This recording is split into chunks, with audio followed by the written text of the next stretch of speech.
नमस्कार, जोहार झारखंड देख रहे हैं आप और मैं हूं आपके साथ सोनाली सिंह। बड़ी खबर हजारीबाग से, जहां दनुवा घाटी में पिकअप वैन खाई में गिर गई। हजारीबाग से एक बड़ी खबर आपको बता रहे हैं, जहां पर दनुवा घाटी में एक पिकअप वैन गिर गई है। वहीं इस हादसे में 2 लोगों की घटनास्थल पर ही मौत बताई जा रही है, जबकि 9 लोग बुरी तरीके से घायल हो गए हैं। आपको बता दें कि पिकअप वैन देवघर से गया के शेर घाटी जा रही थी। इसी दौरान चौपारण के दनुवा घाटी में अनियंत्रित होकर खाई में गिर गई। चौपारण पुलिस की मदद से घायलों को सामुदायिक अस्पताल चौपारण लाया गया है, जहां घायलों का इलाज फिलहाल जारी है। वहीं शव को पोस्टमार्टम के लिए हजारीबाग भेज दिया गया है।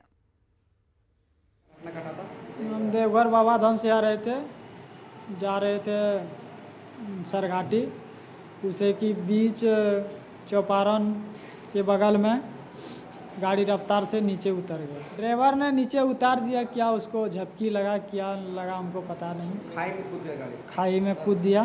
कितना लोग सवार थे? सवार थे 15 लोग। 2 लोग उसमें मौत हो गया, 2 लोग का, और घायल है इधर। और कोई रेफर हुआ है कहीं? रेफर नहीं हुआ है।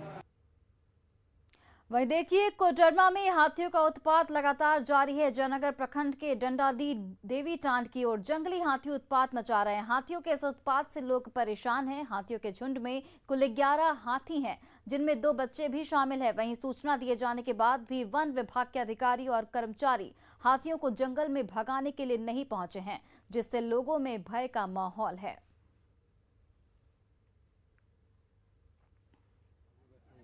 ढेर बड़ देखो। देवघर नगर निगम के बगल के कैंपस में निगम की 3 चलंत शौचालय जलकर राख हो गई है। इस घटना से इलाके में अफरा तफरी मच गई है। वार्ड जमादार ने बताया कि निगम ऑफिस के बगल के कैंपस में 3 चलंत शौचालय जलने की जानकारी मिली थी, जिसके बाद मौके पर पहुंचे फायर ब्रिगेड कर्मियों ने आग पर काबू पाया।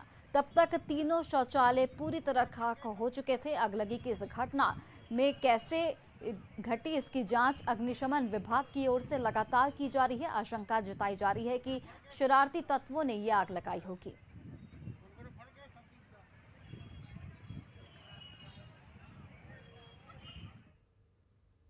वहीं देखिए, झारखंड के सबसे बड़े अस्पताल रिम्स के शासी परिषद की 52वीं बैठक शुरू हो गई है। इस बैठक में 22 प्रस्तावों पर फैसला लिया जा सकता है। बैठक में रिम्स के डॉक्टरों के निजी प्रैक्टिस पर रोक लगाने के लिए डिटेक्टिव एजेंसी का सहारा भी लिया जा सकता है। ऐसे में छुपछुपाकर निजी प्रैक्टिस करने वाले डॉक्टरों को चिन्हित कर कार्रवाई की जाएगी। इसके अलावा रिम्स में मैन पावर बढ़ाने और पुराने भवन की मरम्मत को लेकर भी डीपीआर पर चर्चा हो सकती है। बैठक में स्वास्थ्य मंत्री बन्ना गुप्ता, सांसद संजय सेठ समेत कई अधिकारी शामिल हुए।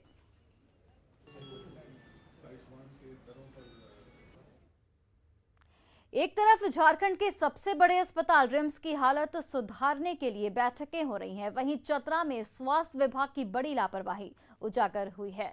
गरीब मरीजों को अस्पताल के बाहर मेडिकल स्टोर से ऊंचे दामों पर दवा खरीदनी पड़ती है। वहीं मुफ्त वितरण के लिए अस्पताल को दी गई दवाओं को जलाने का वीडियो वायरल हुआ है।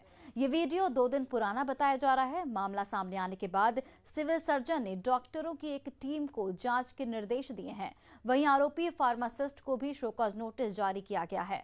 जिन दवाओं को जलाया गया उसमें प्रसव के दौरान काम आने वाली महंगी दवाओं के साथ ही आयरन, कैल्शियम इंजेक्शन के साथ ही बच्चों को दी जाने वाली दवाएं भी शामिल हैं।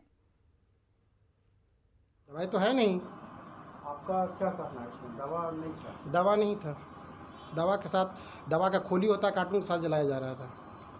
कौन जला रहा? लेबर ऊपर लगा हुआ था। लेकिन आप भी मौजूद थे। हम जब धुआं निकला तब उस स्थिति में हम वहाँ पर गए कि क्या हो रहा है, हमको जानकारी में नहीं था वो। और देखिए, इस पूरे मामले में कई सवाल भी उठ रहे हैं। सवाल उठता है कि आखिर किसके आदेश से दवाएं जलाई जा रही थी। फार्मासिस्ट ने अधिकारियों को क्यों नहीं दी इसकी जानकारी कि दवाएं जलाई जा रही हैं। स्टोर में रखी दवाओं की क्यों नहीं होती है जांच, ये एक बड़ा सवाल है। और अब तक मरीजों को ये दवाएं क्यों नहीं दी गई, क्योंकि अस्पताल प्रबंधन की ओर से कहा जा रहा है कि ये दवाएं एक्सपायरी थी। अस्पताल कैंपस में दवा जलाने से क्यों नहीं रोका गया। और जांच टीम की रिपोर्ट कब तक आएगी और इस मामले में कब तक कार्रवाई होगी, ये देखने वाली बात है। चलिए बढ़ते हैं आगे। सरायकेला के सालडी गांव के लोग जल जमाव से परेशान है। थोड़ी सी बारिश होने के बाद जल जमाव हो जाता है। सबसे अधिक परेशानी तब होती है जब गांव के बच्चे स्कूल जाते हैं या फिर कोई बीमार पड़ जाता है। कई बार जनप्रतिनिधियों से ग्रामीणों ने गुहार लगाई, लेकिन उनकी समस्या पर न तो प्रशासन का ध्यान गया और न ही जनप्रतिनिधियों ने कुछ किया।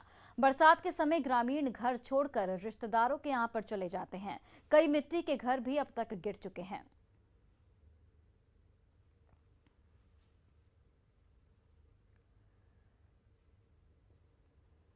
इतना कमर तक पानी खड़ा हो गया रहा अंदर पे।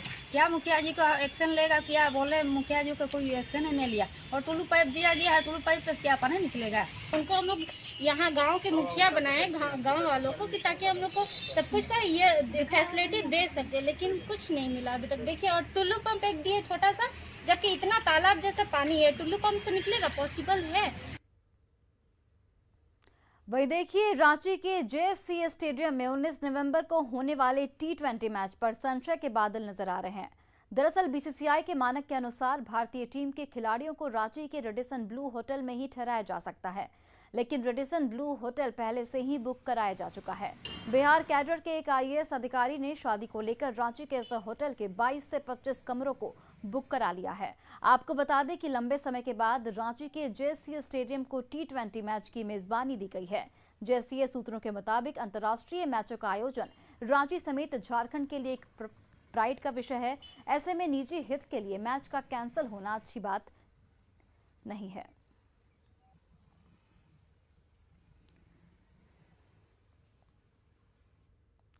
जब इंसान कुछ करने की ठान ले तो सफलता जरूर मिलती है। सच्चे लगन से काम कर रहे रांची के धनजीत रामचंद ने इसे साबित भी कर दिखाया है और इसमें उनकी दिव्यांगता भी बाधा नहीं बन सकी।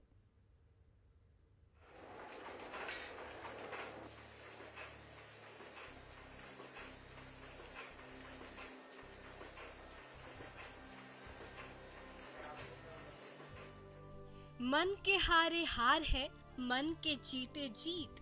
जब इंसान कुछ भी करने को ठान ले और सच्चे लगन से उस काम में लग जाए तो वो इंसान कुछ भी कर सकता है। वो इंसान हर मुश्किल को अपने कर्मों से आसान कर सकता है। ऐसे ही है ये 45 साल के दिव्यांग धनजीत रामचंद। देखिए कितने लगन से ये अपना काम कर रहे हैं, वो भी सभी बाधाओं के खिलाफ खड़े होकर एक प्रिंटिंग प्रेस चला रहे हैं और ये अपने जैसे लोगों के लिए एक प्रेरणा स्रोत है कि दिव्यांग व्यक्तियों को आत्मनिर्भर और आर्थिक रूप से मजबूत बनाने के लिए उन्हें रोजगार देते हैं। ये प्रिंटिंग प्रेस रांची के चेशायर होम परिसर के अंदर चल रहा है। देखिए, प्रिंटिंग प्रेस हमारे स्टार्ट हुआ कम से कम 15 वर्ष हो रहे हैं और ये स्टार्ट करने का उद्देश्य यही था कि जब कुछ चलने फिरने लायक हो गया तो आदमी को दूसरे के ऊपर बोझ रहने से अच्छा है कि जो बच्चा है, जो दिमाग है, जो हाथ है, पैर भले अभी उतना काम नहीं करती है लेकिन पहले का अपेक्षा कुछ अभी काम कर रही है तो उसका उपयोग करना चाहिए और इसके साथ अपना साथी सबको भी आगे बढ़ना चाहिए। ये सब उद्देश्य लेके हम लोगों ने इसको स्टार्ट किया है। हमारे समाज में दिव्यांगों के साथ उदासीन व्यवहार किया जाता है। व्हील चेयर पर बैठे व्यक्ति को अक्सर भिखारी माना जाता है। इस सोच से धनजीत रामचंद अपने दिव्यांग भाइयों के लिए कुछ करने की सोची। नहीं, कुछ तो दिक्कत होती है और कुछ माने कि जैसा काम करते करते हम लोग का यह हैबिट हो गया है, इसलिए माने कि उतना हम लोग को परेशानी का सामना नहीं करना पड़ रहा है। लेकिन अच्छे आदमी की तरह तो हम लोग कर नहीं पाएंगे, लेकिन फिर भी जितना हम लोग से हो सकता है उतना हम लोग करते हैं। इस प्रिंटिंग प्रेस में 99% श्रमिक दिव्यांग हैं और 1% सामान्य लोग। यहाँ काम करने वाले लोग अपने काम से बहुत संतुष्ट हैं क्योंकि उन्हें पहचान और सम्मान दोनों मिलता है। Bureau report, news city.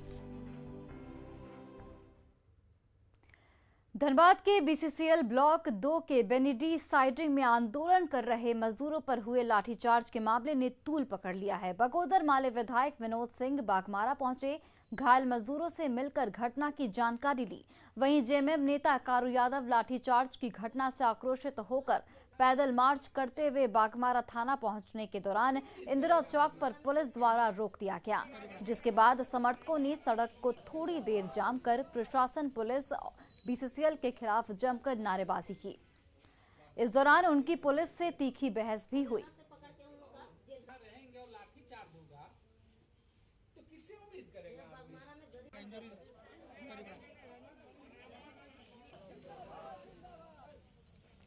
और देखिए तस्वीरें आपके सामने हैं। मजदूरों से विधायक मिले हैं और पुलिस ने कल लाठीचार्ज किया था। ये मजदूर वेतन भुगतान को लेकर आंदोलन कर रहे थे और कल पुलिस ने इन पर लाठीचार्ज किया था, जिससे आक्रोशित होकर अब ये मामला तूल पकड़ता जा रहा है। जिसके बाद मजदूरों से विधायक ने मुलाकात की और उन्हें हर संभव मदद का भरोसा दिया। झारखंड के पहले सोलर सिटी के तौर पर गिरिडीह का चयन किया गया है। इस योजना के तहत 29,558 घरों पर सोलर पैनल लगेगा। जिन लोगों के पास वैध बिजली कनेक्शन है उन्हें इस योजना का लाभ मिलेगा। ये योजना 6 महीने में पूरी होगी। ऐसे में अक्टूबर 2022 तक पूरे शहर में सोलर पैनल लग जाने की बात कही जा रही है। विधायक ने बताया कि उनका पूरा प्रयास रहेगा कि जल्द से जल्द ये योजना पूरी हो जाए। प्रत्येक घरों में उत्पादित ऊर्जा से यहाँ के निवासियों को बिजली के बिल में राहत प्रदान करना और साथ में गिरिडीह के लोगों को गौरवान्वित होने का अवसर देना कि पूरे झारखंड राज्य में सिर्फ गिरिडीह ही पहला है जिसे माननीय मुख्यमंत्री ने यह सौगात दी। झारखंड कांग्रेस ने राजभवन पर लखीमपुर खीरी घटना को लेकर मौन धरना दिया। मौन धरना कार्यक्रम में प्रदेश अध्यक्ष राजेश ठाकुर सहित प्रदेश में कांग्रेस कोटे के मंत्री, विधायक और सांसद शामिल हुए। झारखंड कांग्रेस ने लखीमपुर खीरी की घटना को लेकर केंद्रीय गृह राज्य मंत्री अजय मिश्रा की बर्खास्तगी, मामले की निष्पक्ष जांच और सभी दोषियों की अविलंब गिरफ्तारी की मांग की है।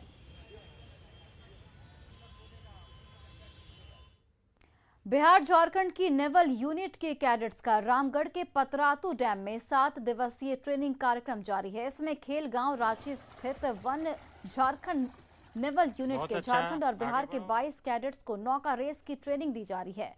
ट्रेनिंग का मुख्य उद्देश्य बेसिक नौसेना प्रशिक्षण देना है। यहां ट्रेनिंग के बाद कैडेट्स का चयन किया जाएगा और वे उड़ीसा के में आयोजित ऑल इंडिया याटिंग रिगाटा कंपटीशन में भाग लेंगे। डैम में कैडेट्स को बोटिंग की भी ट्रेनिंग दी जा रही है। इसमें पानी में बोट उलट जाने पर उसे सीधा करने का प्रशिक्षण दिया जा रहा है। इसके बाद एक और ट्रेनिंग कैंप होगा जिसमें सेलिंग का गहन प्रशिक्षण दिया जाएगा। हमारे साथ यहाँ पे पटना के बच्चे कैडेट्स आए हैं। हम उनके साथ यहाँ पे रैगिंग, स्विमिंग की प्रैक्टिसिंग कर रहे हैं। ये सब हम AIYR के लिए प्रैक्टिस कर रहे हैं। ये एक सिलेक्शन कैंप है और मुझे यहाँ बहुत अच्छा लग रहा है। ये एक बहुत ही एडवेंचरस हम लोग के लिए दिया गया है करने के लिए। नेवल ट्रेनिंग जिसमें वाटरमैनशिप है मेन, वो हम बच्चों को एक्सपोज कर रहे हैं। पिछले 1.5 साल से जो कोविड का जो सीन था उसमें बच्चे ट्रेनिंग नहीं ले पाए हैं और हमारी यही कोशिश रहेगी कि जितनी जल्दी इन्हें एक्सपोज किया जाए नेवल ट्रेनिंग से। इस इकाई को एक स्थायी जलाशय के लिए भैरवा डैम में केस भी प्रोसेस किया गया है।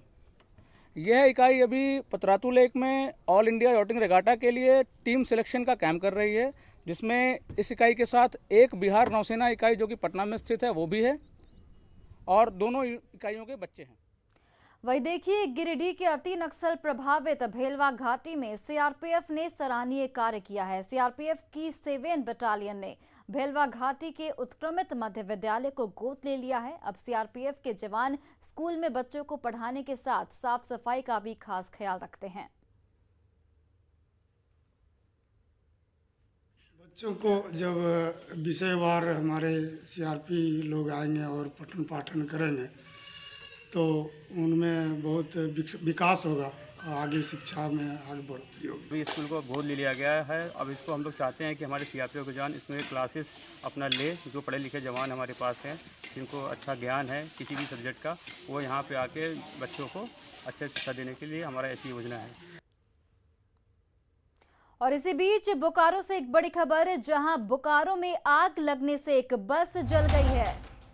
तो बोकारो से एक बड़ी खबर आपको बता रहे हैं, जहां आग लगने से एक बस जल गई है। बालीडीह थाना इलाके की ये पूरी घटना बताई जा रही है। 4 साल से बालीडीह में ये स्कूल बस खड़ी थी और बालीडीह मुस्लिम मोहल्ले में ये बस खड़ी थी, जहां पर ये हादसा हुआ। दमकल की गाड़ी ने हालांकि आग पर काबू पा लिया है। बोकारो से एक बड़ी खबर बता रहे हैं, जहां पर एक स्कूल बस में आग लग गई। 4 साल से ये स्कूल बस बालीडीह मुस्लिम मोहल्ले में खड़ी थी, जहां पर यह हादसा हुआ। जमशेदपुर के पटमदा में एक सॉफ्टवेयर इंजीनियर ने नौकरी छोड़कर खेती शुरू की है। राकेश ने 2012 में बीआईटी बेंगलुरु से बीटेक किया और करीब 4 साल तक टीसीएस में नौकरी की, लेकिन अब खेती करके किसानों के लिए मिसाल पेश कर रहे हैं। एक छोटी सी जमीन पर मॉडल फार्मिंग के जरिए सब्जियों के साथ साथ मकई, बाजरा और साग की खेती करना शुरू किया। वो अपने साथ साथ करीब 85 किसानों की आय बढ़ाने में मदद कर रहे हैं। काम करने का बहुत पहले से शौक था। शौक क्या, इंटरेस्ट था। और दूसरा बात था कि मैं रूरल से कनेक्टेड था। मेरी फैमिली यहीं से बिलोंग करती है, so I was very much connected to the roots. मैं थ्रू आउट जब एग्रीकल्चर के बारे में सोचा तो देखा कि 70% जो पॉपुलेशन है वो एग्रीकल्चर पर डिपेंडेंट है। तो agriculture was the only area I could create impact without उसमें बिना कुछ लोगों को सिखा के ये। और मैं मानता हूँ किसान से अच्छा कोई नहीं जानता फार्मिंग। और चलिए अब देखते हैं झारखंड 2020।